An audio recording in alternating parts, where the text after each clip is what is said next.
저는 8월 초에 스파이더 챌린지에 나가서 턱걸이를 하다가 대원근을 다쳤습니다. 처음에는 팔을 어깨 위로 들지도 못했지만 한 달 반 정도 지난 지금은 턱걸이가 다시 가능할 정도로 회복되었습니다. 이번 기회에 재활의 전반적인 과정에 대해 소개합니다. 사실 부상을 당한 건 이번 재활 컨텐츠를 만들기 위한 큰 그림이 부상 직후에는 염증 때문에 부상 부위에 붓기와 발열 등이 생길 수 있습니다. 이때는 우선 붓기를 없애는 게 우선인데요. 출혈이나 염증을 완화하기 위해 2-3일 정도 냉찜질을 해줍니다. 병원에서 소염제를 처방받았다면 잘 챙겨 드시고요.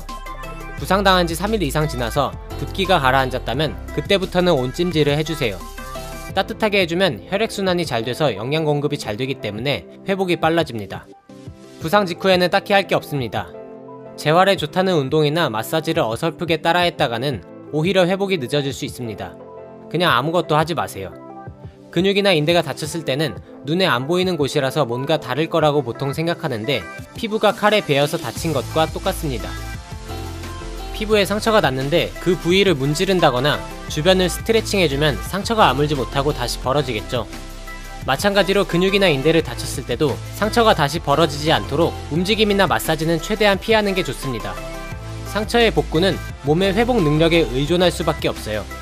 수술이 필요할 정도의 심각한 부상이 아니라면 그냥 가만히 놔두고 병원에서 처방받은 약을 먹으면 알아서 낫습니다.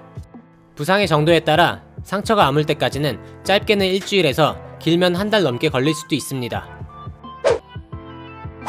근육의 상처가 다 아물었다면 이제야 할 게 생깁니다. 우선 처음에는 가동 범위 확보에 주력합니다. 부상 부위를 몇 주 동안 움직이지 않았기 때문에 주변 근육의 길이가 짧아져 있고 관절의 가동 범위가 많이 줄어들어 있는 상태입니다. 가벼운 스트레칭과 마사지를 통해서 관절 가동 범위를 부상 이전으로 회복해서 좌우 대칭이 되도록 해주세요. 가동 범위를 완전히 회복했다면 그때부터는 근력 운동을 시작합니다. 이때의 근력 운동은 근비대 훈련 방식으로 근육을 혹사시키는 게 아니에요. 가벼운 강도로 해당 근육에 힘을 쓰는 연습을 한다는 느낌으로 하는 게 좋습니다.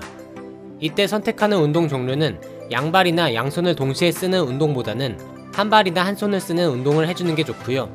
목표 근육에만 집중할 수 있도록 웬만하면 단일 관절 운동, 열린 사슬 운동 위주로 하는 게 효율적입니다. 힘을 주면서 근육이 짧아지는 컨센트릭 동작보다는 버티면서 근육이 늘어나는 이센트릭 동작에 천천히 집중하는 것이 좋습니다. 다시 한번 강조하지만 이때는 절대 무리하지 마세요. 오랜 기간 움직이지 않아서 움직임이 부자연스러워졌으니 제대로 된 움직임을 연습한다는 생각으로 가볍게 진행합니다. 이젠 스트레칭과 근력 운동을 통해 가동 범위와 근력이 어느 정도 회복된 상태입니다. 하지만 신경계 조절, 즉 움직임 패턴의 회복이라는 마지막 관문이 남아 있습니다. 쉽게 예를 들어 설명하면 왼쪽 발목을 삐었을 때는 한동안은 멀쩡한 오른쪽 다리에 주로 의지해서 생활하게 됩니다. 그러면 어느 정도 시간이 흘러서 왼쪽 발목이 부상해서 완전히 회복되었다고 하더라도 오른쪽 다리를 주로 사용하는 게 이미 습관이 되었고 이렇게 변형된 움직임 패턴은 계속 유지가 됩니다. 이때는 양발을 다시 대칭적으로 사용할 수 있도록 움직임 패턴을 정상화시키는 게 중요합니다. 움직임 패턴을 정상화시키기 위해서는 전신 통합적인 운동을 해주는 것이 중요하고요.